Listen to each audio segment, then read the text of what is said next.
देखो आज के क्लास में हम लोग करने वाले हैं AS19। ओके, AS19 का मतलब है लीज। ओके, लीज यानी मान लो कि कोई भी सामान जब तुम किसी से लीज पे लेते हो तो वो कौन सा लीज है, छोटा टाइम के लिए है, बड़े टाइम के लिए, इसको हम डिटेल में अभी समझाने वाले हैं। तुम इसको समझ लेना क्योंकि इसका कॉपी पेस्ट सीए फाइनल में है और अभी इंटर में भी है, समझ गए। इससे एवरी अटेम्प्ट में एक क्वेश्चन आता ही है, कभी 8 मार्क्स का आता है तो कभी 5 मार्क्स का आता है, समझ गए। तो बहुत ही इंपॉर्टेंट है, हम बहुत ही अच्छे से समझाने वाले हैं, जहां तक मेरा उम्मीद है अच्छे से सुनना, ठीक है। देखो, एसेट्स जो है, एसेट्स का यूज दो तरह से होता है, ठीक है। एसेट्स का यूज दो तरह से होता है। एक तो होता है कि तुम उस एसेट्स के मालिक हो, तुमको बड़ा बाजार में एक दुकान करना है तो तुम क्या किए कि एक दुकान खरीद लिए, फिर तुम उसमें दुकान कर रहे हो, तो उसको बोलते हैं AS10 में ऑनरशिप का कॉन्सेप्ट, क्योंकि उस दुकान के ऑनर ही तुम हो गए, ठीक है, तो तुम यूज कर रहे हो। और दूसरा, तुम सोचे, दिमाग लगाए कि ये जो दुकान है कितना साल जनरली चलेगा, तो तुमको लगा ना कि अच्छे से एक बार 20 साल के लिए बिजनेस करते हैं, फिर अगर चल गया तो फिर से 20 साल के लिए ले लेंगे, लेकिन क्या पता नहीं भी चल सकता है या हाँ नहीं, वो पहले वाले केस में जो है ना वो खरीद लिया तो वो ऑनरशिप में ले लिया, यानी खुद मालिक हो गया, तो वो उसके प्रॉपर्टी प्लांट एंड इक्विपमेंट में आएगा, जो कि हम लोग AS10 में पढ़ चुके हैं। लेकिन जब वो खरीदेगा नहीं और वो बोलेगा सामने वाले को कि भैया 5 साल के लिए आप मेरे को दे दीजिए, आप ये रेंट नहीं है, रेंट का मतलब है कि हर महीना हम आपको रेंट देंगे और आप मुझे कभी भी बोल सकते हैं कि अब जाओ, अब निकल जाओ।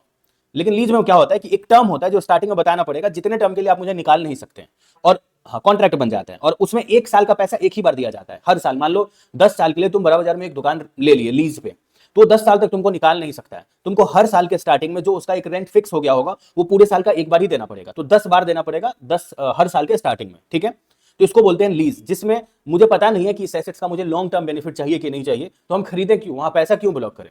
जब तुम कुछ खरीद लेते हो तो वहां तुम फंस जाते हो, समझ गए। तो फिर जब तुमको खाली करना रहता है और कहीं शिफ्ट होना रहता है तो 10 तो दलाल को पकड़ो, वो बिकवाएगा, बिकेगा, तब उसका पैसा तुम दूसरी जगह यूज करोगे। कोई तुम्हारा फायदा उठा सकता है कि देखेगा इसको बहुत हड़बड़ी है, जल्दी बेचना है, तो बहुत कम दाम पे तुमको बेचेगा, समझ गए। तो मतलब तुमको बहुत कम पैसा देगा, तो जब तुम कुछ बाय कर लेते हो तुम्हारा पैसा वहां ब्लॉक हो जाता है। तो इससे बढ़िया है कि वो मान लो तुम अगर 50 लाख में एक दुकान खरीदोगे, या तुम मान लो 80 लाख में, वहां पे 1 करोड़ से कम का कोई दुकान नहीं है, तुम अगर वो खरीदोगे और तुम वो पैसा अगर तुम कहीं शेयर मार्केट में लगा दो और वहां से तुम इतना फायदा पर मंथ कमा रहे हो, जिसमें तुम लीज रेंटल भी दे रहे हो और तुम्हारा प्रिंसिपल पैसा तुम्हारा ही है, समझ गए। तो या तुम किसी किसी अच्छे जगह इन्वेस्ट करके तुम अच्छा खासा पैसा कमा रहे हो, तो इससे क्या है कि तुम वहां का मालिक भी नहीं बने, तुम्हारा पैसा भी ब्लॉक नहीं हुआ, और 10 साल के बाद तुम्हारा मेन पैसा जो है वो पड़ा ही हुआ है, समझ गए, तो तुम्हारा ही है, तुमको बेचने का लफड़ा नहीं हुआ। तो जिस केस में तुम उसको खरीदते नहीं हो, दैट इज कॉल्ड लीज, जो कि हम लोग AS19 में पढ़ेंगे, ठीक है।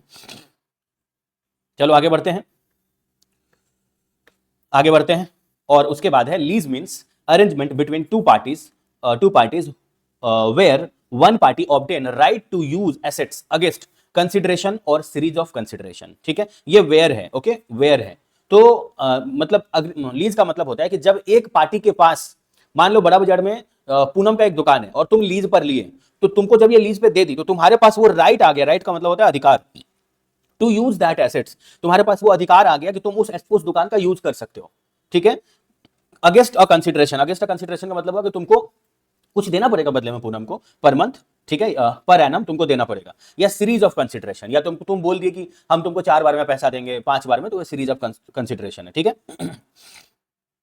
आगे बढ़ते हैं। बोल रहा है कि लीजेस दो टाइप के होते हैं, एक होता है फाइनेंशियल लीज, एक होता है ऑपरेटिंग लीज। लीज दो तरह का होता है, एक होता है फाइनेंशियल लीज, एक होता है ऑपरेटिंग लीज। फाइनेंशियल लीज जो है जनरली हायर परचेज वगैरह होता है, तुम ईएमआई पर जो फोन लेते हो ना वो फाइनेंशियल लीज है, ठीक है। तुमको हम 5 एग्जांपल देंगे फाइनेंशियल लीज का, तुम्हारा एक एग्जांपल में फोन फॉल करता है, मतलब एक एग्जांपल में फोन आ जाएगा, फोन जो ईएमआई पे लेते हो ना वो आ जाएगा। और दूसरा है ऑपरेटिंग लीज। ऑपरेटिंग लीज का मतलब तुम एक टाइप का रेंट पे कुछ ले रहे हो, ये समझ लो। उसमें क्या होता है ना कि जब अभी तुमको मीनिंग समझाएंगे, फाइनेंशियल लीज में जनरली क्या होता है कि वो एसेट्स के मालिक तुम ही हो जाते हो किसी न किसी तरह से, उसमें 5 तरीका बताया हुआ है, ठीक है। और ऑपरेटिंग लीज का मतलब होता है कि तुम उस एसेट्स के मालिक नहीं होते, तुम बस उसको रेंट पे करते रहते हो, ठीक है। अभी हम तुमको बताएंगे वो। आगे बोल रहा है financial lease are leases where risk and reward are also transfer along with the assets. Financial lease का मतलब होता है एक ऐसा लीज जहां पर उस एसेट्स का रिस्क और रिवॉर्ड, मान लो कि मेरे पास एक स्कूटर है और हम तुमको दिए 1 साल के लिए लीज पे, तुम 1 साल उसको रगड़ के चलाओगे, ठीक है। तो हम तुमको बोले कि इसमें अब अगर टूटेगा फूटेगा एक्सीडेंट होगा कुछ भी होगा वो तुम्हारा जिम्मेदारी है, और हम तुमको दिए 10 दिन के लिए लीज पे, समझ गए। एक शॉर्ट टर्म पीरियड के लिए भी लीज होता है, तो हम तुमको 10 दिन के लिए दिए, तो हम तुमको बोले बीच में ब्रेक फेल होगा, एक्सीडेंट होगा, सारा जिम्मेदारी मेरा है। तो फाइनेंशियल लीज वो नहीं है। फाइनेंशियल लीज का मतलब होता है जहां रिस्क, अगर रिस्क है, कुछ खतरा है, तो वो भी तुम समझो, और रिवॉर्ड है कि तुम उस स्कूटी का यूज कर लिए, कहीं पे बाइक रेस चल रहा था, तुम उसमें 5 लाख रुपए जीत लिए, तो वो भी तुम्हारा है, समझ गए। तो रिस्क रिवॉर्ड एवरीथिंग तुम्हारा है, उसी को फाइनेंशियल लीज बोलते हैं। आगे बोल रहा है कि other leases are called operating lease, यानी फाइनेंशियल लीज के अलावा जो लीज है उसी को ऑपरेटिंग लीज बोलते हैं। दो तरह का लीज है, फाइनेंशियल और ऑपरेटिंग। अभी आगे बताते हैं एग्जांपल ऑफ फाइनेंशियल लीज। अभी जो बच्चा लोग तुम लोग को 5 कंडीशन बता रहे हैं, इसको पूरा रट लेना। हम हर एएस में तुम लोग को बता रहे हैं कि लर्न कर लेना। वो वही चीज है जिसको तुम अच्छे से लर्न कर लोगे तो तुम एक अच्छे अकाउंट्स के स्टूडेंट हो जाओगे। मार्क्स तुम्हारा अकाउंट्स में इंटर में भी ज्यादा आएगा, फाइनल में भी ज्यादा आएगा। वो वही पॉइंट है जिसको लर्न करने से तुमको कोई अकाउंट्स में वीक नहीं बोलेगा, तुम्हारा मार्क्स ही बहुत ज्यादा आ जाएगा, तो वीक कैसे बोलेगा, समझ में आया। तो यही वो 5 कंडीशन है जो तुमको रटना है। जिसमें पहला कंडीशन है, देखो हम तुमको बोले थे ना कि 5 कंडीशन है, 5 ऐसा लक्षण है। मान लो किसी को कुत्ता काटा है, ठीक है, कुत्ता काट लिया, तो उसको कैसे डॉक्टर पहचानेगा कि इसको कुत्ता काटा हुआ, तो उसका कुछ लक्षण है, सिम्टम्स है, वो अगर उसमें दिखेगा तभी तो बोलेगा कि तुम्हारे साथ ये गलत हुआ है, समझ गए। तो वैसे ही फाइनेंशियल लीज का भी 5 लक्षण है। अगर 5 में से कोई भी एक मैच कर रहा है तो वो फाइनेंशियल लीज है। तो पहला क्या है, where ownership of assets is transferred to lessee at the end of lease term, these are called financial lease. अब मेरा बात सुनो तुम फोन खरीदे हायर परचेज पे, हम तुमको बोले बाबू तुमको हर ईएमआई पे तुमको देना पड़ेगा 5,000 रुपया, तुम एक आईफोन खरीद लिए, ठीक है, खरीद लिए, तो तुम जब पूरा ईएमआई पे कर लोगे तो वो फोन मेरा हो जाएगा या तुम्हारा हो जाएगा, बोलो, तुम्हारा हो जाएगा, जोर से बोलो ना, कोई दिक्कत नहीं है, यहाँ कोई और नहीं है, ठीक है। तो तुम्हारा हो जाएगा, ये फाइनेंशियल लीज है, समझ गए। जब जब उसका लीज पीरियड खत्म होगा तब वो एसेट्स ही तुम्हारा हो जाएगा, इसका मतलब वो फाइनेंशियल लीज है। दूसरा रटना होगा इसको, इसी को इंग्लिश में तुमको एग्जाम में लिखना है। अब तुम बोलोगे कि इसमें क्या मेरे को डायरेक्टली बोल दिया रहेगा, तुमको 6-7 कंडीशन दिया रहेगा, तुमको बोलेगा ये फाइनेंशियल लीज है कि नहीं। तो ये 5 जो कंडीशन अभी तुमको बताएंगे, इससे एक एक एग्जाम्पल दिया रहेगा, तुमको ये इंग्लिश में एक्सप्लेन करना, फिर बताना फाइनेंशियल लीज है या नहीं है। दूसरा, where ownership of assets is transferred at the end of lease upon payment of very nominal amount, this nominal amount is mentioned in lease and lessee has option to acquire the assets। चलो हम तुमको एक बार फिर से बताते हैं, एक दूसरा एग्जांपल से बताते हैं, सुनो। देखो हम तुमको एक तुमको हम दिए स्कूटी लीज पे, फॉर एग्जांपल स्कूटी दिए तुमको लीज पे, और तुमको बोले ना कि ये तुम्हारे लिए 15 साल के लीज पे है, तो तुम 15 साल तक उस स्कूटी को चलाए, और 15 साल के बाद जब तुम मेरे को रिटर्न करने के लिए आए ना, तो हम देखिए अब तो ये किसी काम का नहीं बचा है, हम तुमको बोले 500 रुपया दे दो मेरे को, ये तुम ही रखो। तो एक तरह से हम तुम ही को दे दिए ना, यानी जब तुम मुझे लौटाने लगे ना तो वो यूज करने के लायक बचा ही नहीं था, किसी काम का नहीं बचा था। कोई ऐसा एसेट जो हम लोग लीज पे ले रहे हैं और जिसको लौटाने के टाइम में मालिक बोल रहा है कि थोड़ा कुछ दे दो, रखो तुम ही, हमको नहीं चाहिए, समझ में आया, तो उसको भी फाइनेंशियल लीज ही बोलते हैं। क्लियर है। आगे, lease term is approximately equal to life of assets. अब मेरा बात सुनो, जैसे कोलकाता में जितना भी घर है, कोलकाता में या ऑल ओवर इंडिया में, हर घर का जो तुम ऑनरशिप पे खरीदते हो उसका 99 ईयर्स ही लाइफ है एज पर गवर्नमेंट। यानी तुम अगर कोलकाता में कहीं ऑनरशिप पे फ्लैट खरीदोगे तो तुम उस घर के मालिक 99 साल के लिए ही हो, उसके बाद वो गवर्नमेंट का हो जाएगा। अब 100% ही सभी स्टेट के गवर्नमेंट उससे वो फ्लैट छीनता नहीं है या वो किसी को बेचता नहीं है। गवर्नमेंट बोलता है वहां कंस्ट्रक्शन करवा लो, लेकिन तुम 99 ईयर के बाद तुम ही उसका मालिक हो, ये तुम क्लेम नहीं कर पाओगे, समझ गए। तो मान लो सरकार यहाँ से रोड बना रहा है और तुम्हारा यहाँ पे घर है जो 99 साल पहले का लिया हुआ है, तो तुम सरकार को ये नहीं बोल सकते कि हम नहीं हटाएंगे घर, समझ गए। तुम ऑनरशिप पे भी, समझ गए, ऑनरशिप पे अगर तुम ऑनरशिप के अलावा खरीदो तब तो तुम मालिक हो ही नहीं, लेकिन ऑनरशिप पे तुम खरीद लियो, जैसे अभी तुम लोग फ्लैट खरीदे हो या हम अगर खरीदेंगे, ठीक है, तो 99 साल के बाद हम उस घर के मालिक नहीं है, ठीक है। हाँ बेच सकते हैं, लेकिन 99 साल हो गया ना तो उसके बाद रहेंगे हम ही, कोई मेरे से छीनेगा नहीं, हम उस पर कंस्ट्रक्शन भी कराएंगे, कोई आएगा तो मार पीट के भगा भी देंगे, लेकिन गवर्नमेंट को नहीं बोल सकते। गवर्नमेंट बोल रहा है कि आप उस घर के 99 ईयर के लिए ही आप उसके मालिक हैं। तो कोई ऐसा एसेट्स है जिसको तुम जितने साल के लिए ले रहे हो ना उतना ही साल उसका लाइफ भी है। तुम आए मेरे पास बोले कि ये जो दुकान है ये 99 साल के लिए मुझे लीज पे दे दी, हम तुमको कागज बना के दे दिए, 99 साल के बाद तो हम भी इसके मालिक नहीं रह जाएंगे, समझ में आया। उस एसेट्स का लाइफ ही है 99। अब तुमको कोई एक आईफोन है जिसका जनरली लाइफ जो है वो 5 साल ही है, मान लो फॉर एग्जाम्पल 3 ईयर है, तो 3 ईयर के लिए हम तुमको लीज पे दे दिए, तो उसका लाइफ भी 3 ईयर है और लीज टर्म भी 3 ईयर का है। जितना साल वो जिंदा रहेगा उतना ही साल, मतलब जितना साल वो चलेगा उतना ही साल का लीज टर्म भी है। तो इसका मतलब अब वो जब लीज टर्म खत्म हो जाएगा तब वो एसेट्स किसी काम का नहीं रहेगा। इसका मतलब 100% तुम्हारे ही यूज के लिए हम दिए थे स्टार्टिंग में, समझ में आया। तो ये भी फाइनेंशियल लीज है। क्या तुमको तीनों में ये एक सुगंध सा आ रहा है कि एसेट्स का पूरा इस्तेमाल जिसको लीज पे दे रहे हैं वही कर ले रहा है। पहले वाले में हम तुमको बोले कि उसको बोले कि लास्ट में जो है तुमको ही ओनरशिप दे देंगे, तुम यूज करो, लास्ट में तुम ही को मालिक बना देंगे एसेट्स के। दूसरा में बोले थोड़ा कुछ पैसा देना तुम ही रख लेना। तीसरा में बोले कि इतना दिन के लिए वो यूज कर लिया जितना दिन उसी को उस एसेट्स का लाइफ था, उसके बाद वो किसी काम का नहीं बचेगा, समझ में आया। तो ये तीनों में ये लगा। अब आओ चौथे में आओ, assets is of specialized nature and can't be used by the person other than lease, other than lessee। अब देखो तुमको एक बार लेसी और लेसर का मतलब बता देते हैं। LESSE का मतलब होता है जो लीज पे ले रहा है, और LESSOR लेसर का मतलब होता है जो लीज पर दे रहा है, समझ गए। लेसी का मतलब होता है जो लीज पे ले रहा है और लेसर का मतलब होता है जो लीज पे दे रहा है। हाँ क्या बात है, लड़का तो आज, चलो बताते हैं, सुनो। तो जैसे देखो कोई एक ऐसा एसेट है, मान लो तुम्हारा शादी होने वाला है रोहित, तो तुम गए, देखो एग्जांपल सुनो, मतलब मेरा बड़ाई करो थोड़ा सा। तुम गए तुम्हारे लिए एक अलग एग्जांपल देंगे, अब तुमको शादी का एग्जांपल देंगे ही नहीं। रोहित सुनो, तुम गए एक दुकान में, ठीक है, वो दुकान है बड़ा बाजार में, ठीक है, उसको बोले भैया मेरे लिए, मेरा शादी होने वाला है, वो जो सेहरा होता है, क्या बोलते हैं उसको मारवाड़ी में या इंग्लिश, सेहरा ही बोलते हैं ना, सेहरा बना दीजिए। वो सेहरा का डिमेरिट ये है कि वो दूल्हा एक ही बार यूज करता है और सिर्फ वही यूज करता है, उसके बाद उसका कोई यूज नहीं रहता, फिर दूसरा दूल्हा अपने लिए खुद खरीदता है उसके माथे के साइज के हिसाब से एंड ऑल, समझ में आया। तो वो आदमी अगर कोई ऐसा एसेट्स तुमको दे रहा है जो तुम्हारे ही ध्यान में रख के बनाया गया, तुम्हारे अलावा और कोई यूज कर ही नहीं सकता।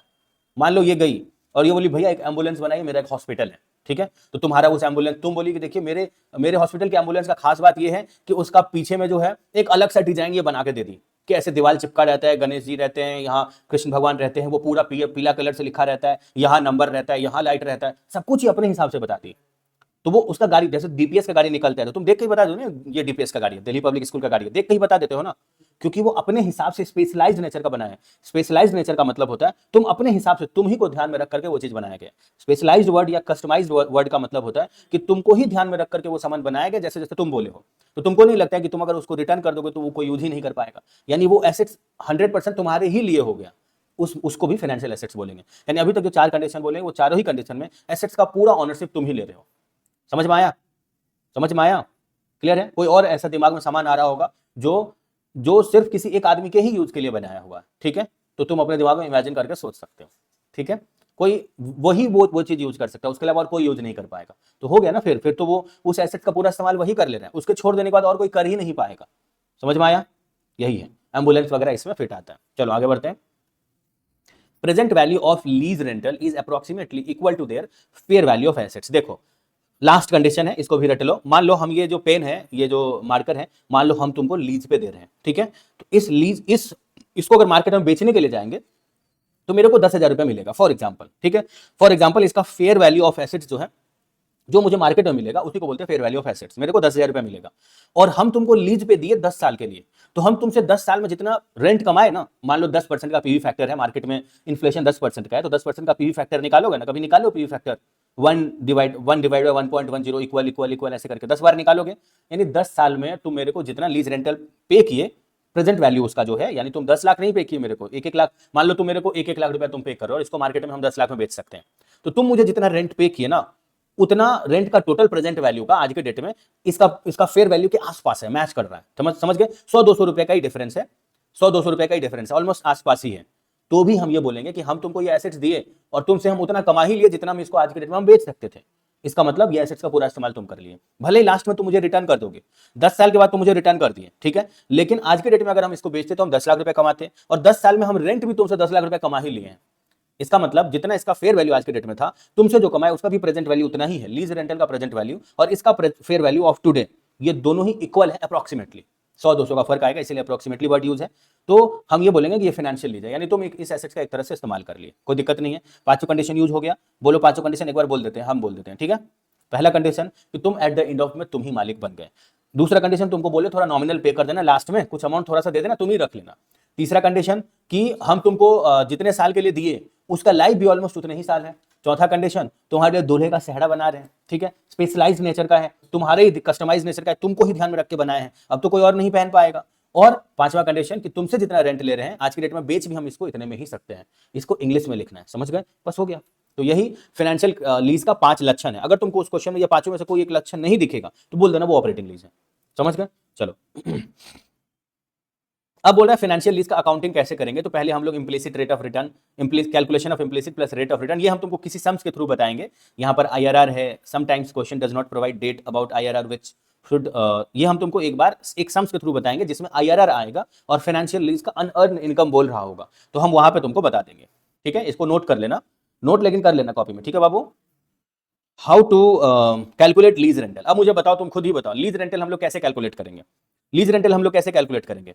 अब देखो, हम इधर सुनो, अगर क्वेश्चन में ये नहीं बोला रहेगा, मान लो हम तुम लोग को लॉजिकली बता रहे हैं, याद नहीं करना है, ठीक है, ये हम तुमको रेंट पे दे रहे हैं, ठीक है, तो इसका मार्केट में कितना आज के डेट में वैल्यू है, मान लो इसका वैल्यू आज के डेट में मार्केट में 10 लाख रुपया है, ठीक है, तो तुमको हम 10 साल के लिए रेंट पे दिए और हम तुमको बोले 10 साल बाद जब तुम मुझे लौटाने के लिए आओगे ना भाई, तो कम से कम ये 1 लाख रुपए का होना चाहिए इसका वैल्यू। मतलब हम तुमको स्कूटर लीज पे दिए, हम तुमको बोले 5 साल के लीज पे दे रहे हैं, जब तुम 5 साल बाद लौटाने आओगे तो इसका जो रेसिडुअल वैल्यू है, रेसिडुअल वैल्यू मतलब उस टाइम बेच करके जो मुझे मिलेगा, आज के डेट में ये स्कूटी को हम खरीदे हैं 1 लाख रुपया में और हम तुमको दे दिए लीज 5 साल के लिए, हम बोले जब तुम मुझे लौटाने आओगे तो कम से कम बेच करके 30,000 मुझे मिलना चाहिए, ठीक है। अच्छे से सुनो, तो तुम बोले ना 30,000 तो हम नहीं आपको बोल पा रहे हैं, हम एक गारंटी ले रहे हैं कि हम 20,000 रुपया तक का तो छोड़ेंगे ही। हम तुमको एक दूसरा टॉपिक समझा रहे हैं, यहां से हम थोड़ा बाहर गए हैं, ठीक है। तुम जितने का गारंटी लिए कि हम 20,000 रुपया तक का तो कम से कम छोड़ेंगे ही, तो उसको बोलते हैं गारंटीड रेसिडुअल वैल्यू।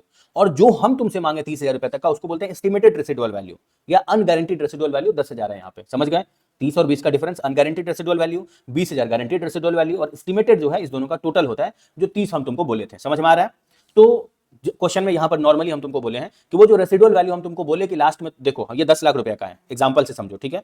याद करो, ये 10 लाख रुपए का है, हम तुमको दिए 10 लाख रुपए का सामान, हम तुमको बोले जब तुम लौटाओगे तब तुम मुझे 1 लाख रुपए का कम से कम इसको छोड़े रहोगे, मार्केट में बेच के 1 लाख रुपए मिलना चाहिए। इसका मतलब हम तुमको तो 9 ही लाख रुपए का सामान दिए ना, क्योंकि 1 लाख रुपए का तो तुम मुझे लौटाओगे, ठीक है। यानी present value of residual value, यानी उस टाइम बेच के मेरे को 1 लाख रुपया मिलना चाहिए, और जो मिलेगा उसका प्रेजेंट वैल्यू आज की डेट में 1 लाख रुपया होना चाहिए।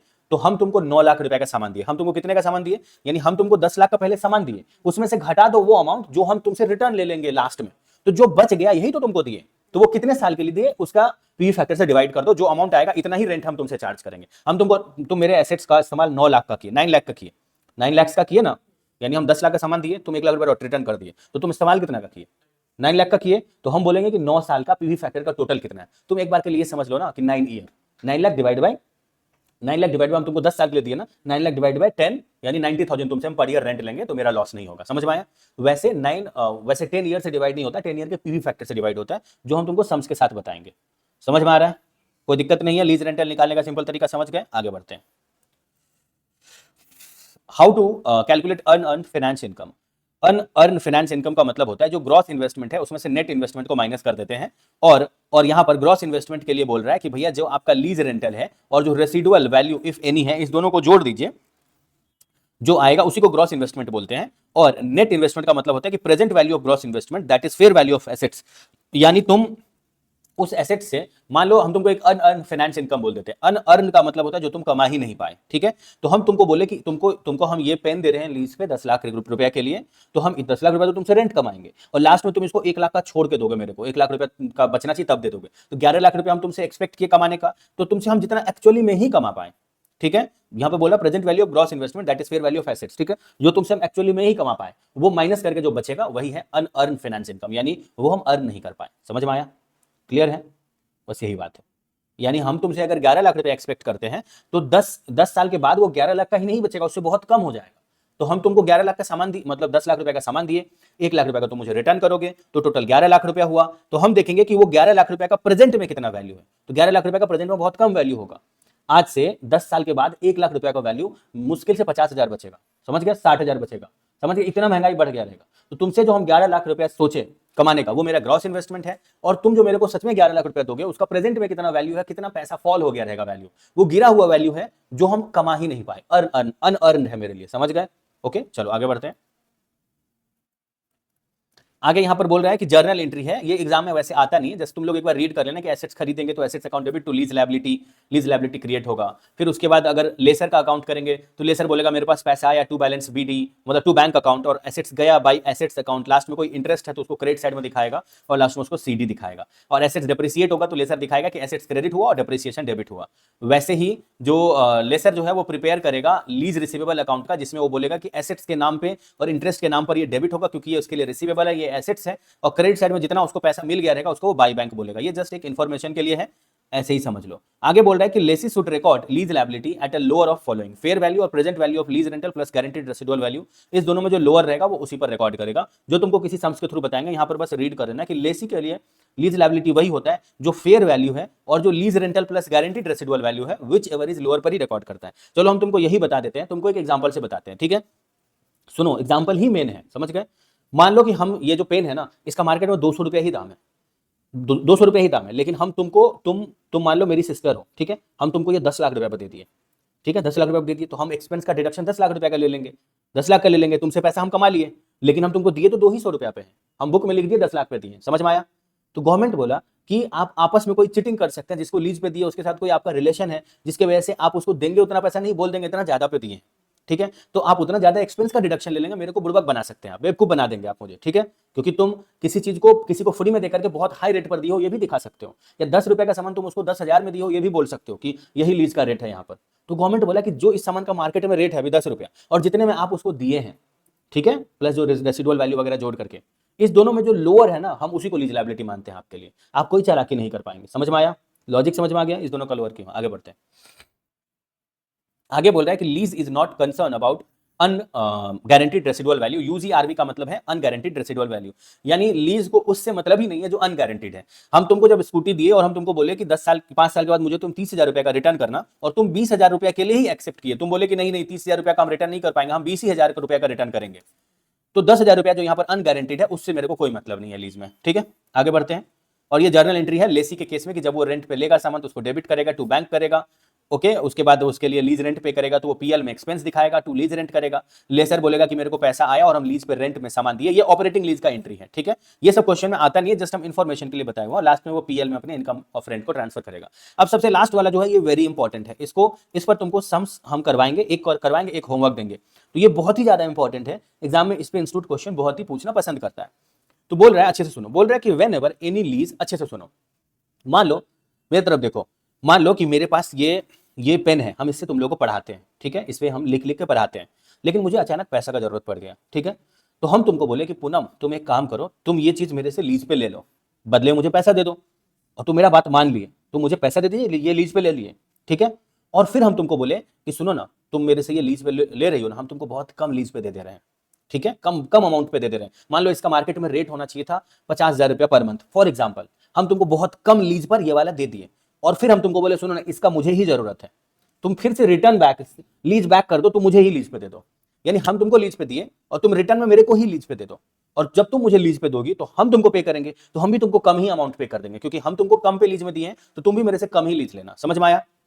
तो जब जब सेल एंड लीज बैक होता है, मान लो ये हम तुमको बेच दिए, ठीक है, दूसरा कंडीशन समझो, हम तुमको ये बेच दिए, मुझे पैसे का बहुत ज्यादा जरूरत है, मुझे आज 5 लाख रुपए का बहुत ज्यादा जरूरत है, और इसका मार्केट वैल्यू 5 ही लाख रुपए है। ठीक है, अच्छे से समझना, तो हम तुमको सेल कर दिए ये 5 लाख रुपए में, तुम 5 लाख रुपए मुझे दे दिए। ठीक है, फिर हम तुमको बोले ये चीज मुझे ही तुम लीज पे दे दो, इसका मुझे ही जरूरत है, यानी तुमको एक बार बेच के तुमको इसका ऑनर बना दिए, और फिर हम तुमसे लीज पे ले लिए।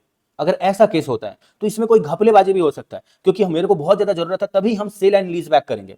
मुझे कोई एसेट का जरूरत नहीं तो हम बेच देंगे, फिर हम उसी को लीज पे क्यों लेंगे? इसका मतलब मुझे बहुत ज्यादा पैसे का जरूरत है, तो वहां पर सामने वाला जरूर मेरा फायदा उठाने की कोशिश किया होगा कि इनको बहुत ज्यादा पैसे का जरूरत है, तो हम ऐसा करते हैं कि इनको बोलते हैं बहुत कम अमाउंट पर हम आपसे खरीदेंगे, यानी आप सेल कर रहे हो ना, बहुत कम अमाउंट पर खरीदेंगे। तो गवर्नमेंट यहाँ रूल बना दिया, बोला जब आप किसी को कोई सामान सेल कर देते हैं और वही सामान उससे लीज पे ले लेते हैं, ठीक है, सेल किए, तो हो सकता है कि हम तुमको बहुत कम दाम पे सेल कर दिए हो, तो और तुम बोलियो क्यों आप मेरे को कम दाम पे बेचिए, बाद में हम आपको लीज पे देंगे ना, तो हम आपसे रेंट भी कम ही लेंगे।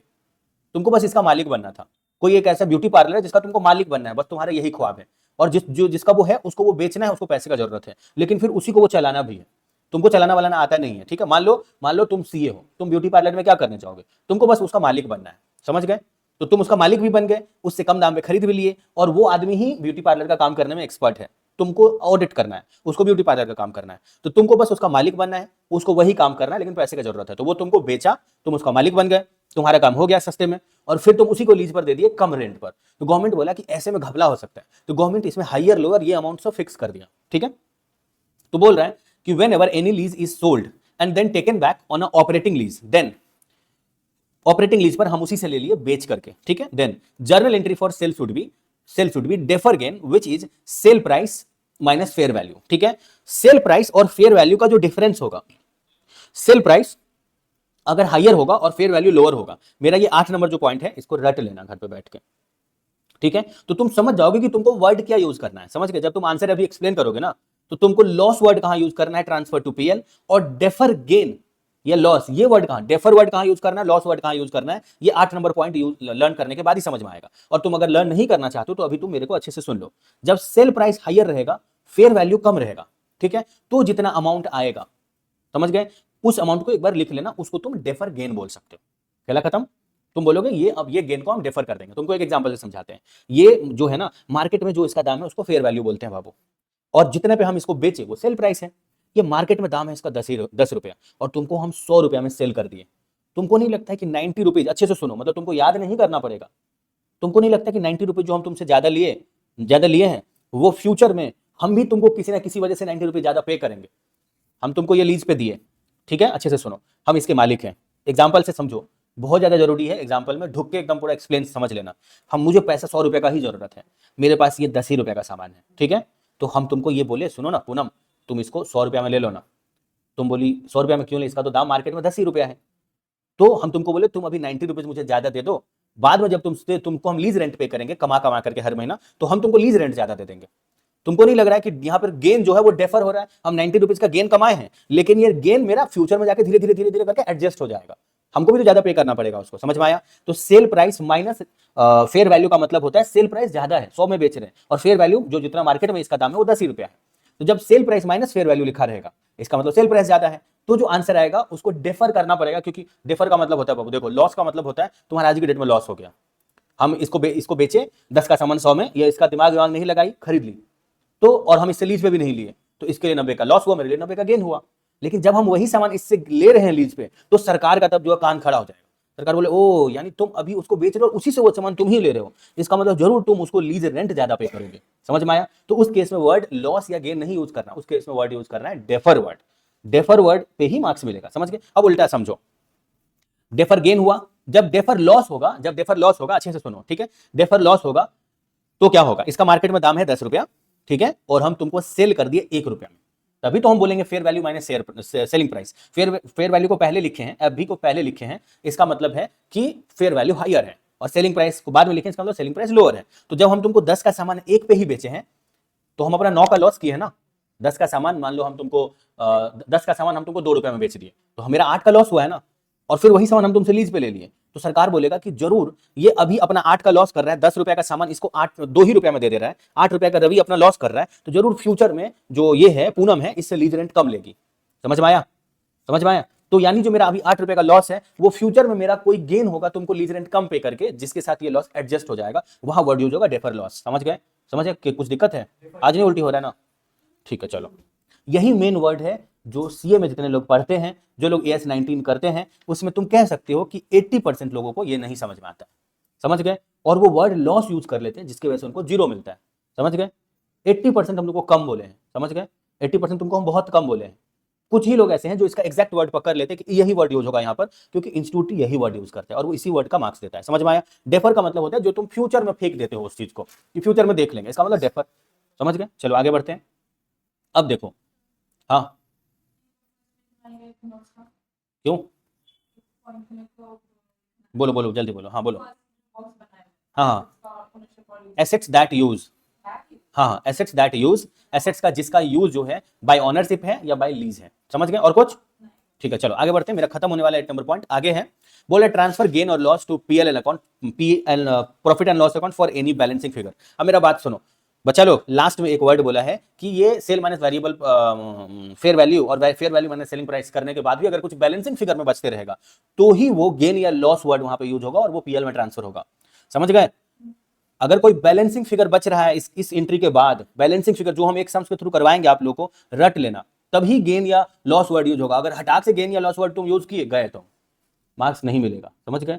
चलो आगे बढ़ते हैं। जो उसका रोमन 2 है उसमें बोल रहा है कि if sale and lease back is in the nature of financial lease back, then goods then gain and loss should always be deferred। बोल रहे अगर ये फाइनेंशियल लीज टाइप का है तब गेन या लॉस डेफर होगा ही होगा, बस ये बोल रहा है। चलिए अब आ जाइए सोल्यूशन में आ जाइए, आप लोगों को बहुत जल्दी जल्दी से सोल्यूशन बताते हैं। माय डियर स्टूडेंट्स, बीच में आपको कोई एक वेरी इंपॉर्टेंट इंफॉर्मेशन देने वाले हैं, थोड़ा सुन लेना। आप जिस किसी भी अटेम्प्ट में एग्जाम दे रहे होगे सी इंटरमीडिएट का, आपको उस अटेम्प्ट का इंपॉर्टेंट क्वेश्चन उस अटेम्प्ट के 3 मंथ बिफोर आपको हमारे यूट्यूब चैनल पे दिख जाएगा। हम लोग CS, CS, CMA, foundation, inter, final सभी का गारंटीड इंपॉर्टेंट क्वेश्चन प्रोवाइड करते हैं, जिसमें एग्जाम में 80% मैच कर जाता है। इसका पूरा गारंटी रहता है 80% के मैच होने का। आप जिस किसी भी अटेम्प्ट में एग्जाम दे रहे होगे, हम आपको ये बता देते हैं कि हम लोग कौन कौन सा सब्जेक्ट यूट्यूब के थ्रू फ्री में इंपॉर्टेंट क्वेश्चन प्रोवाइड करते हैं। सीए फाउंडेशन का अकाउंट्स, सीए इंटरमीडिएट का advance account and financial management, और सीए फाइनल का फाइनेंशियल रिपोर्टिंग। ये ऐसा सब्जेक्ट है जिसको हम लोग YouTube पे फ्री में प्रोवाइड करते हैं, और रिमेनिंग जो इंपॉर्टेंट क्वेश्चन है उसको हम लोग अपने वेबसाइट के थ्रू प्रोवाइड करते हैं। हम लोग का वेबसाइट का नाम है एलिट सीए, जो कि आपको ऐसे गूगल पर भी मिल जाएगा, और या नहीं तो आप जिस किसी भी अटेम्प्ट में एग्जाम दे रहे हो उस अटेम्प्ट के 3 मंथ बिफोर आप YouTube पे सर्च कर लेना एलिट सीए का यूट्यूब चैनल पे, आपको ये दिखेगा कि वहां पर एडवांस अकाउंट्स का इंपॉर्टेंट क्वेश्चन वीडियो या एफएम का इंपॉर्टेंट क्वेश्चन वीडियो दोनों दिखेगा, और उसी वीडियो के डिस्क्रिप्शन में हम लोग के वेबसाइट का लिंक दिखेगा, जिस पर रिमेनिंग जो सब्जेक्ट है, अगर आप सीए इंटरमीडिएट दे रहे हो तो जो सीए इंटरमीडिएट का advance account and financial management के अलावा रिमेनिंग सब्जेक्ट है उसका इंपॉर्टेंट आपको हमारे वेबसाइट पर दिखेगा, जो कि थोड़ा बहुत चार्जेबल रहेगा। और वो भी गारंटीड है, और उसमें भी आपको 80% तक एग्जाम में मैच होता हुआ दिखेगा सभी सब्जेक्ट में। लॉ में थोड़ा ज्यादा मैच करता है। अगर सीए फाइनल में आपके फैमिली में कोई है जान पहचान में, तो उनको एफआर का इंपॉर्टेंट क्वेश्चन वीडियो यूट्यूब पर दिखेगा, और रिमेनिंग जो सब्जेक्ट है वो हमारे वेबसाइट पर दिखेगा। गारंटीड है, highly analysed and guaranteed important question है, और सीए फाउंडेशन का अकाउंट्स फ्री में है। रिमेनिंग सब्जेक्ट चार्जेबल है, जो कि हमारे यूट्यूब चैनल हमारे वेबसाइट पर आपको दिखेगा। इसमें 80% के मैच होने का गारंटी है। आप जिस किसी भी अटेम्प्ट में एग्जाम दे रहे होंगे, कभी भी उस अटेम्प्ट के 3 मंथ बिफोर आपको हमारे YouTube चैनल पे फ्री सब्जेक्ट, जिसको अभी हम यहां पे टिक किए हैं, और जो चार्जेबल सब्जेक्ट है वो हमारे वेबसाइट पर आपको दिखेगा। अब आगे हम आपको बताते हैं कि अगर आपकी फैमिली में कोई सीएमए कर रहे होंगे, तो सीएमए का फाउंडेशन जो है उसका इंपॉर्टेंट क्वेश्चन वीडियो में अकाउंट्स यूट्यूब पर फ्री में जाता है। रिमेनिंग सब्जेक्ट चार्जेबल है, जिसका लिंक आपको उसी वीडियो के डिस्क्रिप्शन में दिखेगा। जो यूट्यूब पर है वीडियो, उसी के डिस्क्रिप्शन में दिखेगा इंपॉर्टेंट क्वेश्चन वीडियो। आप बोलोगे कि यूट्यूब पर अगर चैनल नहीं ठीक से ढूंढ पाए हम, या इंपॉर्टेंट क्वेश्चन वीडियो एग्जैक्टली नहीं ढूंढ पाए, तो आपको इस नंबर पर 9007746507 पर मेरे को व्हाट्सएप या कॉल कर लेना। कोई भी जो आपका मन करे, आप अपना भाई समझ करके कि हम ये भैया से बात करते हैं, जो आपको जब तक आप वो डिग्री अचीव नहीं कर लेते हो, तब तक आपके लाइफ में एक मेंटर का मतलब जो होता है रोल, वो हम लोग प्ले करेंगे, और हम लोग आपको तब तक साथ देंगे जब तक आप वो डिग्री अचीव नहीं कर लेते हो। अगर आप सीए कर रहे हो तो सीए अचीव नहीं कर लेते हो, या सीएमए या सीएस कर रहे हो तो जब तक वो अचीव नहीं कर लेते हो। हम लोग का गाइडेंस और डाउट सॉल्विंग, मेंटरशिप, ये सब पूरा फ्री है। तो आप किसी भी टाइम इस नंबर पर मुझे कॉल या व्हाट्सएप करके अपना डाउट पूछ सकते हो कि कितना इंपॉर्टेंट मैच करेगा, या कैसे यूट्यूब से वो इंपॉर्टेंट क्वेश्चन ढूंढे, या वेबसाइट से आपको लेना है तो कैसे बाय करें, क्या अश्योरेंस है, एवरीथिंग आप इस नंबर पर मेरे से कॉल या व्हाट्सएप पे बात कर सकते हो। और ये दूसरा नंबर है, कृष्णा मैम का नंबर है 8017506379 पर। आप एनी टाइम जब कभी भी अटेम्प्ट दोगे उसके पहले, या जब तक आप सीए बन नहीं जाते हो, सीए से रिलेटेड या सीएमए से रिलेटेड या सीएस से रिलेटेड कोई भी क्वेरी होगा, आप हम लोगों को कॉल या व्हाट्सएप करके पूछ सकते हो। जो सीएमए इंटर का इंपॉर्टेंट क्वेश्चन है, उसमें फाइनेंशियल अकाउंटिंग और कॉर्पोरेट अकाउंटिंग, ये दोनों फ्री है यूट्यूब चैनल पर। रिमेनिंग सब्जेक्ट चार्जेबल है, जो आपको हमारे वेबसाइट से बाई करना है। हम लोग के वेबसाइट का नाम आपको पता ही है, एलिट सीए है। ओके, ये हम लोग के चैनल का नाम है। और ये जो सीएमए फाइनल है, सीएमए फाइनल का एसएफएम और सीएफआर, ये 2 सब्जेक्ट फ्री में देते हैं, और रिमेनिंग सब्जेक्ट चार्जेबल है। आपके फैमिली में अगर कोई सीएमए कर रहे होंगे, तो आप उनको इंपॉर्टेंट क्वेश्चन फॉर सीएमए के लिए रेकमेंड करना, जो कि गारंटीड है एग्जाम में इतना मैच करेगा कि वो पूरा खुशी से आपको भी 1000 बार थैंक यू बोलेंगे, और हम लोगों को भी 1000 बार थैंक यू बोलेंगे, बिकॉज उनका करियर ही पूरा बदल जाएगा। वो अगले स्टेप में चले जाएंगे। अगर वो अटके होंगे सीए इंटर में, तो फाइनल में चले जाएंगे, और फाइनल में होंगे तो वो मतलब जो सीएमए है वो बन जाएंगे। उसके बाद उनका सक्सेसफुल करियर शुरू हो जाएगा। सिमिलरली हम लोग का सीएस का इंपॉर्टेंट क्वेश्चन में जेआईजीएल और सीएमएसएल, ये 2 फ्री है। रिमेनिंग सब्जेक्ट चार्जेबल है। जो सीएस प्रोफेशनल है, इसमें जो है वो ईएसजी सब्जेक्ट फ्री है, और रिमेनिंग सब्जेक्ट चार्जेबल। ओके, एक और बात आपको बता दें कि हम लोग क्लासेस भी प्रोवाइड करते हैं। सीएस एग्जीक्यूटिव और प्रोफेशनल का तो हम आपको बता दिए। जो रिमेनिंग सब्जेक्ट है वो भी आपको वेबसाइट पर मिलेगा, वो भी गारंटीड है एग्जाम के एंगल से। ओके, कोई डाउट होगा तो इस नंबर पर कॉल या व्हाट्सएप करके आप पूछ सकते हो।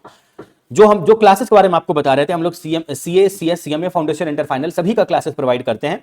आपको जिसका भी क्लासेस चाहिए होगा, उसका आपको हम लोग के वेबसाइट पर अगर आप डायरेक्ट जाओगे तो थोड़ा सा आपको प्राइस ज्यादा दिखेगा। वो आपको अभी जो है वहां पर वेबसाइट पर थोड़ा ज्यादा प्राइस दिखेगा। आप जिस किसी भी अटेम्प्ट में किसी भी सब्जेक्ट का क्लासेस लेने का सोचोगे, आप मेरे को या मैम को इस नंबर पर मैसेज करके कांटेक्ट कर लेना। हम लोग आपको एक कूपन कोड देंगे। उस कूपन कोड के थ्रू आप उस पर क्लिक करके आप डायरेक्टली जो है हम लोग के वेबसाइट पर बहुत सारा डिस्काउंट अवेल कर सकते हैं, और बहुत ही लोअर प्राइस पे। मतलब आप सोचे भी नहीं होगा, सपना में भी नहीं सोचोगे कि इतना लोअर प्राइस पर आपको वो सब्जेक्ट का क्लासेस जो है वो मिल जाएगा, जो कि आप जल्दी से जल्दी with 100% concept clarity, with 100% some solution of ICS study material, exam के एंगल से कैसे आपको सम सॉल्व करना है, सारा कुछ आपका कॉन्सेप्ट भी क्लियर है, सारा सम्स भी आपके कंट्रोल में है, और आपको कम प्राइस पर विथ हाईली डिस्काउंट वाला प्राइस पर आपको मिल भी जा रहा है। ओके, तो आपको इस नंबर पर कॉन्टैक्ट करना है, और आपको डिस्काउंट का कूपन ले लेना है। फिर वही क्लास जो आपको वेबसाइट पर अभी थोड़ा ज्यादा में दिखाएगा, वो आपके लिए बहुत कम हो जाएगा। ओके, तो उम्मीद करते हैं कि इंपॉर्टेंट क्वेश्चन, एक और चीज कि हम लोग टेस्ट सीरीज भी प्रोवाइड करते हैं, जो कि बेस्ड ऑन इंपॉर्टेंट क्वेश्चन रहता है, और उसका इवैल्यूएशन हम लोग 2 डेज के अंदर,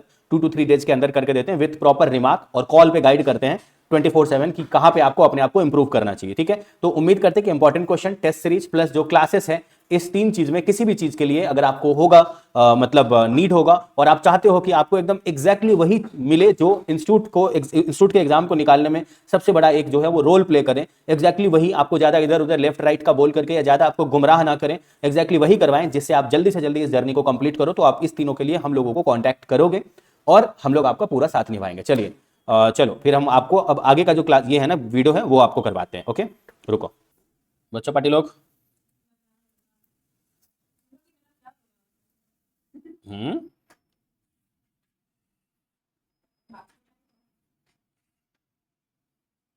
इलू नंबर 1 में आ चुके हैं। चलो 1 मिनट का रेस्ट देते हैं तुम लोगों को। रुको, देखो अभी जो इलू नंबर 1 है, जो कि आपको पेज नंबर 5.156 में दिखेगा, इलू नंबर 1, इसमें बोल रहा है, अच्छे से सुना बच्चा लोग, बोल रहा है लीज टर्म जो है वो 4 ईयर है। ठीक है, जो एसेट्स लीज पे ले रहे हैं उसका 20 लाख रुपया फेयर वैल्यू है, ठीक है।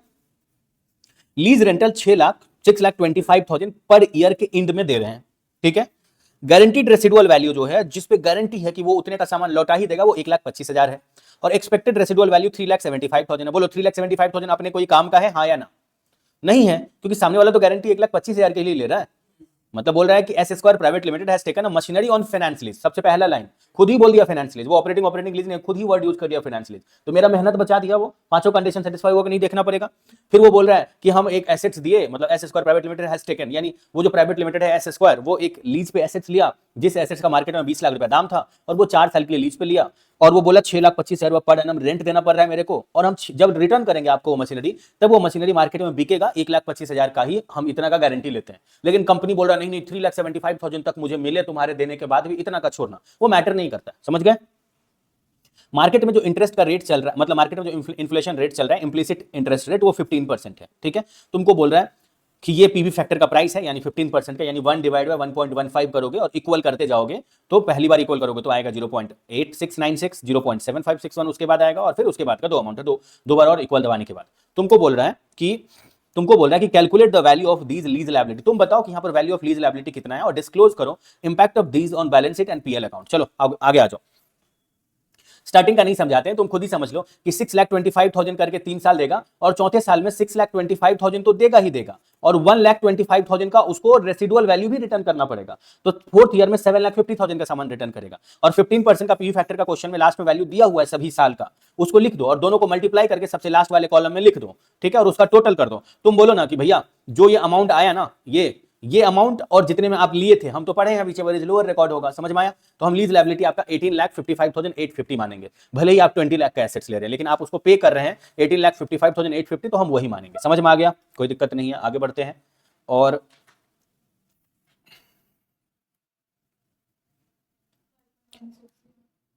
हाँ हाँ हाँ, इलस्ट्रेशन 2 देखो, यहां पर बोल रहा है कि फेयर वैल्यू ऑफ मशीनरी जो है, क्वेश्चन के स्टार्टिंग में कुछ नहीं बोला, वैसे जरूरत नहीं है। फेयर वैल्यू ऑफ मशीनरी जो है वो 28.3 है। लीज टर्म है 5 साल के लिए, यानी जो एसेट्स ले रहे हैं उसको मार्केट में अभी खरीदने पर 28.30 लगेगा, वही उसका फेयर वैल्यू है। 5 साल के लिए लीज पे ले रहे हैं, और पर ईयर हम 8 लाख रुपया रेंट पे करेंगे। ऊपर में रुपीज इन लैक्स है, यानी 8 जो लिखा हुआ वो 8 लाख है, सिर्फ 8 नहीं है, समझ गए? 8 लाख है। उसके बाद गारंटीड रेसिडुअल वैल्यू 1.60 है। एक्सपेक्टेड जो है उससे कोई मतलब नहीं है, अनगारंटीड। तुम एक बार के लिए ये समझ लो कि अगर क्वेश्चन में आईआरआर दिया रहेगा, इंटरनल रेट ऑफ रिटर्न दिया रहेगा क्वेश्चन में, तो एक्सपेक्टेड रेसिडुअल वैल्यू है और गारंटीड रेसिडुअल वैल्यू है, दोनों के बीच का जो डिफरेंस है 1,40,000 का, क्योंकि गारंटीड रेसिडुअल वैल्यू है 1.60 यानी 1,60,000, और जो एक्सपेक्टेड रेसिडुअल वैल्यू है वो है 3 लाख। 3 है ना, 3 लाख है, तो दोनों का जो डिफरेंस है 1,40,000, इसका कोई ना कोई काम पड़ेगा।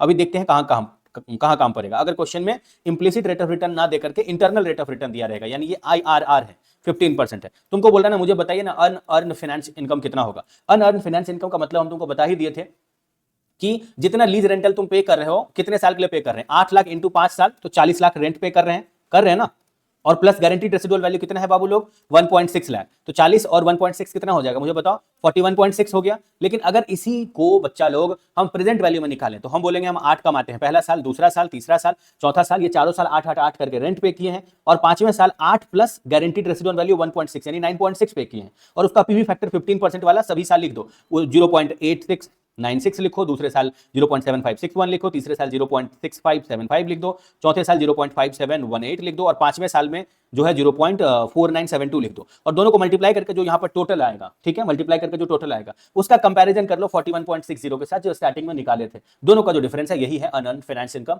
तुम देख लेना, इंस्टीट्यूट भी वही किया होगा। 40 देखो, सबसे पहले इंस्टीट्यूट क्या निकाला है, इंस्टीट्यूट निकाला है ग्रॉस इन्वेस्टमेंट कितना आ गया बच्चा लोग। अच्छा देखो, अगर क्वेश्चन में ये दिया रहेगा, आईआरआर दिया रहेगा, ठीक है, क्वेश्चन में इंप्लिसिट रेट ऑफ रिटर्न नहीं दिया हुआ, आईआरआर दिया हुआ है, तो जो अनगारंटीड रेसिडुअल वैल्यू है वो भी ऐड होगा। जो हम लोग 41,60,000 निकाले थे, उसमें अनगारंटीड रेसिडुअल वैल्यू भी अलग से ऐड होगा, और वो 43 लाख निकल के आया है। समझ में आया? यही हम तुम लोग को बोले थे ना कि कुछ होगा वहां पे, यानी जब आईआरआर दिया रहेगा तो अनगारंटीड रेसिडुअल वैल्यू को भी लेते हैं।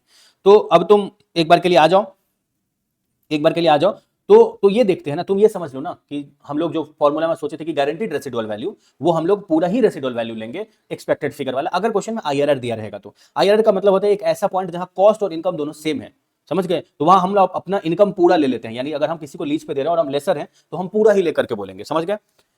तो वहां पर यही वाला कैलकुलेशन है जो हम बताए हैं, लास्ट में 1,60,000 गारंटीड है और उसका डिफरेंस 1,40,000 अनगारंटीड है। तीनों को ही जो है वो 5th ईयर का पीवी फैक्टर से मल्टीप्लाई करके टोटल निकाल दिया है। टोटल आया है 28,30,000, लेकिन स्टार्टिंग में टोटल किए थे 43 लाख ही आया था। दोनों का जो डिफरेंस है वो अनगारंटीड है। कैलकुलेशन जो हम बताए वही है, बस क्वेश्चन में आईआरआर दिया हुआ है, इसलिए अनगारंटीड पोर्शन जो है बाबू वो भी ऐड होगा ऊपर में, और वो भी यहाँ सबसे लास्ट वाले ईयर में, लास्ट वाले ईयर का पीवी फैक्टर से मल्टीप्लाई होकर लास्ट कॉलम में जाएगा।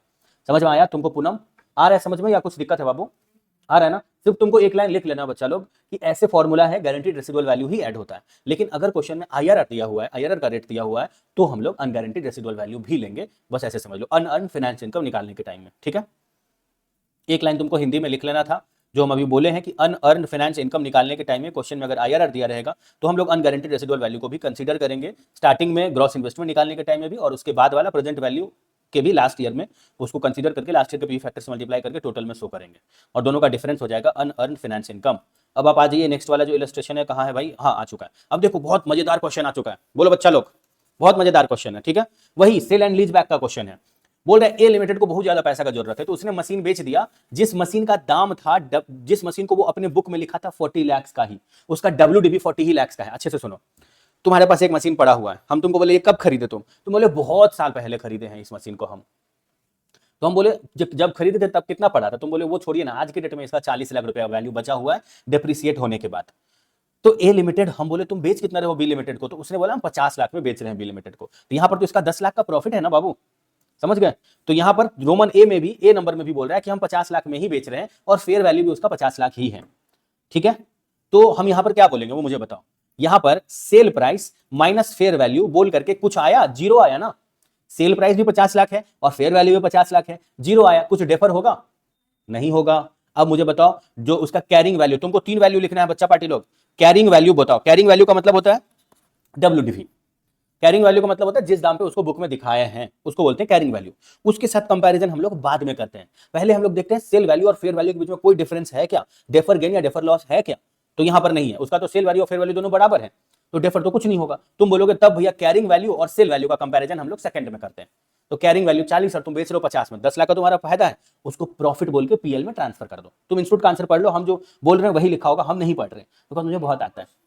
नहीं तुम पढ़, अरे पढ़ने के लिए हम बोल रहे हैं, पगली कहीं की। पढ़ो तो तुम भी पढ़ो, इंस्टीट्यूट वही लिखा है कि नहीं? क्या नाम है पूनम बाबू? पढ़ो, वही लिखा है ना, 10 लाख का प्रॉफिट को पीएल में ट्रांसफर करेंगे। तो प्रॉफिट वर्ड यूज किया है ना, डेफर ओफर वर्ड यूज नहीं किया है ना, नहीं करेगा। आगे बढ़ते हैं। अब देखो बोल रहा है कि यहां पर जो है 40 लाख आपका WDV है, 40 लाख आपका कैरिंग वैल्यू है, और आपका सेलिंग प्राइस उसका जो है वो 50 लाख पे आप उसको बेच रहे हैं, लेकिन मार्केट में उसका फेयर वैल्यू है 60 लाख। ठीक है, तो हम यहां पर एक बार इंस्टीट्यूट का आंसर देखते हैं। इन्होंने फिर से प्रॉफिट वर्ड ही यूज किया है, should be immediately recognise as. चलो हम यहां पर इंस्टीट्यूट का लॉजिक समझते हैं। Fair value is 60।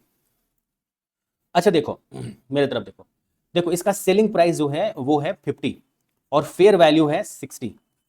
ठीक है, ठीक है, तो यहां पर इंस्टीट्यूट को जो है वो ये वर्ड उनको बोलना चाहिए था कि सेलिंग प्राइस कितना है। सेलिंग प्राइस बिना ये बोले कि भाई कितना है सेलिंग प्राइस, बिना ये बोले इंस्टीट्यूट जो है वो ये नहीं कह सकता है कि हम इसको प्रॉफिट में ही ट्रांसफर करेंगे। अब मान लो ये 60 लाख का सामान अगर हम किसी को 50 लाख में ही बेच रहे हैं, भले ही WDV से ज्यादा पे बेच रहे हैं, WDV से ज्यादा पे बेच रहे हैं, WDV तो उसका 40 लाख ही है, 40 लाख का सामान हम उसको 50 लाख में बेच रहे हैं। ठीक है, मार्केट में लेकिन उसका जो फेयर वैल्यू है वो 60 लाख है। तो वहां पर एक लाइन ये कंप्लीट इंस्टीट्यूट को लिखना चाहिए था कि यहां भी उसका सेलिंग प्राइस जो है वो सेम है।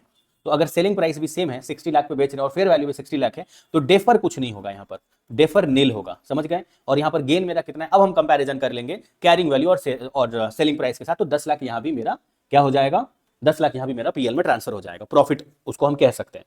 समझ गए? यानी एक बार सेलिंग प्राइस दे दिया तो बोला फेयर वैल्यू सेम है, एक बार फेयर वैल्यू दे दिया तो बोलना चाहिए सेलिंग प्राइस उसका सेम है। तो अगर सेलिंग प्राइस, अच्छा रुको, तब तो 20 लाख का प्रॉफिट हो जाएगा। रुको एक बार इंस्टीट्यूट का एक बार हम एक अंधाधुंध आंसर बताते हैं, यानी जिसको तुमको याद कर लेना है कि जब फेयर वैल्यू 60 दिया रहेगा, जब फेयर वैल्यू हायर रहेगा और सेलिंग प्राइस WDV से भी ज्यादा रहेगा, ठीक है, तो उस केस में अगर सेलिंग प्राइस से भी ज्यादा उसका फेयर वैल्यू रहेगा तो हम लोग ये सोचते हैं कि भाई ऑलरेडी तुमको WDV से ज्यादा पर हम बेच ही रहे हैं। ठीक है, यानी जो उसका कैरिंग अमाउंट है 40 लाख का सामान ऑलरेडी 50 लाख में हम बेच ही रहे हैं। ठीक है, फेयर वैल्यू भले ही बहुत ज्यादा हो, अब और कितना लूटेंगे उसको, उससे 60 थोड़े ना ले लेंगे, और कितना लूटेंगे। इसीलिए यहां पर डेफर करने का कोई सिस्टम नहीं है। मान लो कि कोई ऐसा घर है जिसका WDV बचा है 1 करोड़, लेकिन मार्केट में बेचने जाएंगे तो 2 करोड़ में बिकेगा, हम किसी को 1 करोड़ 60 लाख में ही बेच रही है। ठीक है, तो ऑलरेडी WDV से तो ज्यादा में ही बेच रहे हैं, समझ में आया? यानी यहां पर एक चीज आपको ये लिखना है, चलो हम इंस्टीट्यूट ही सही है, हम ये मानते हैं इंस्टीट्यूट का कोई गलती नहीं है, और आपको ये बोलना है कि जब कैरिंग वैल्यू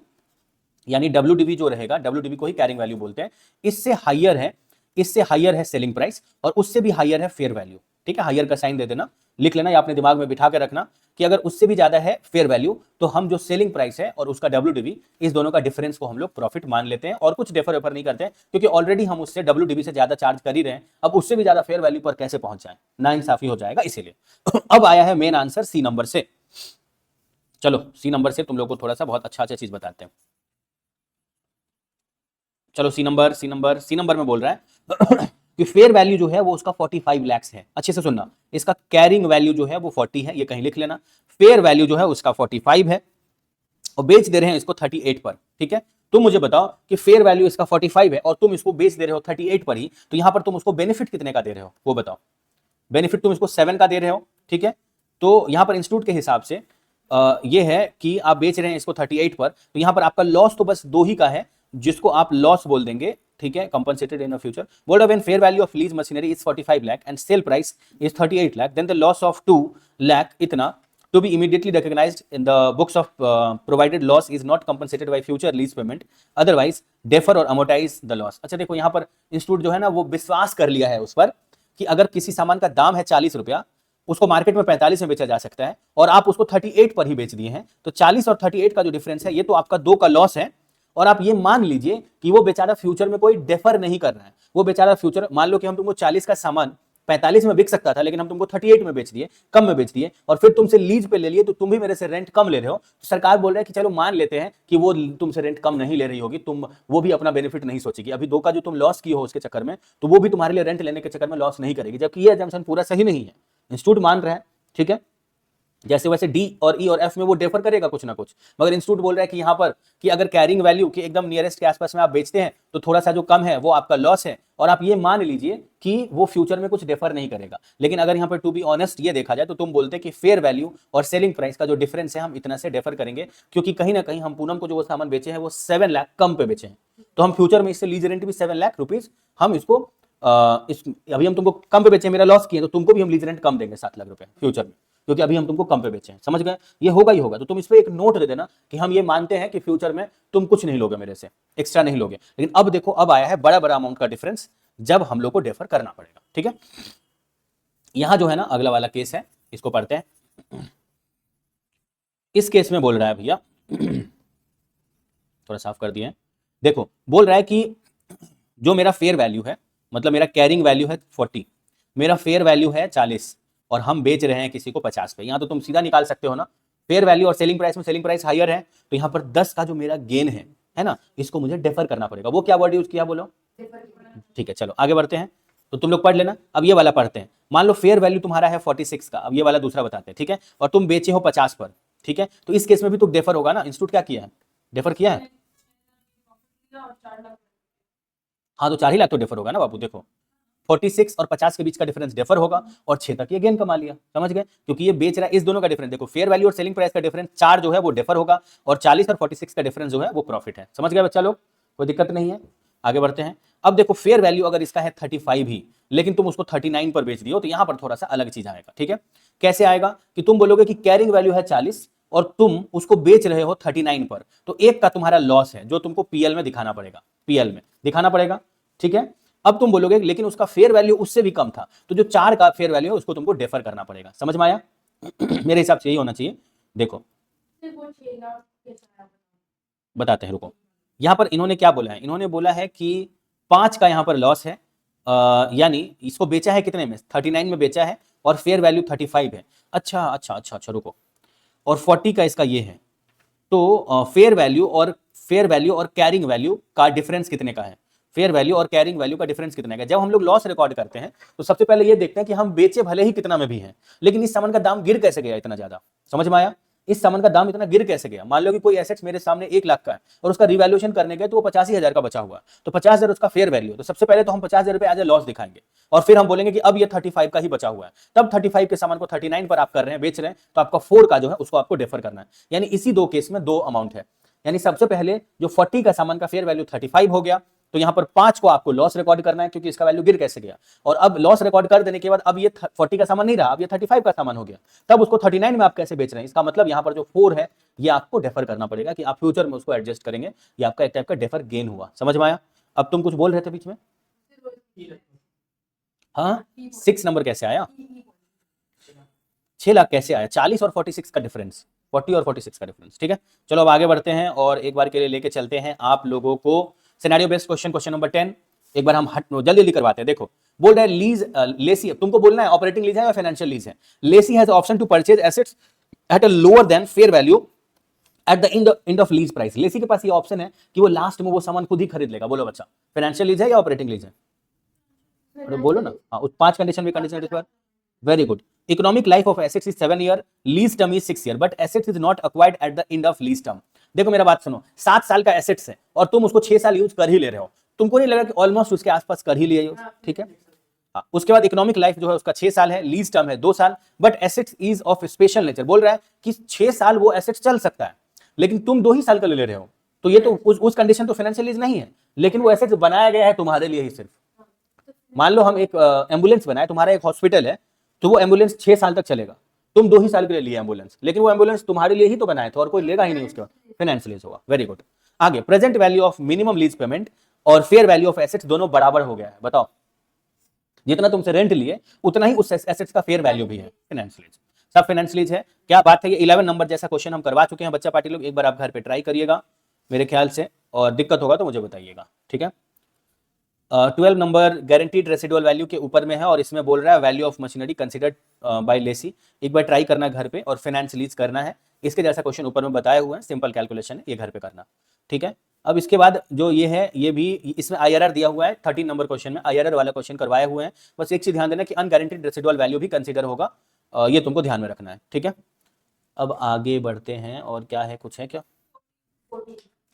14 नंबर क्वेश्चन तो अभी करवाए ना, टाइम है अभी। चलो बता, तुम लोग बोलो, कर लोगे ना? Very good. चलो, तो ये होमवर्क है, ऐसा क्वेश्चन करवाए हुए। इंस्टीट्यूट इस क्वेश्चन को बहुत पसंद करता है, तो चलो तुम लोग इसका सब सम्स कर लेना, टेस्ट योर नॉलेज का। फिर भी अगर कोई डाउट हो तो मुझे 9007746507 पे मेरे को मैसेज करके पूछ लेना।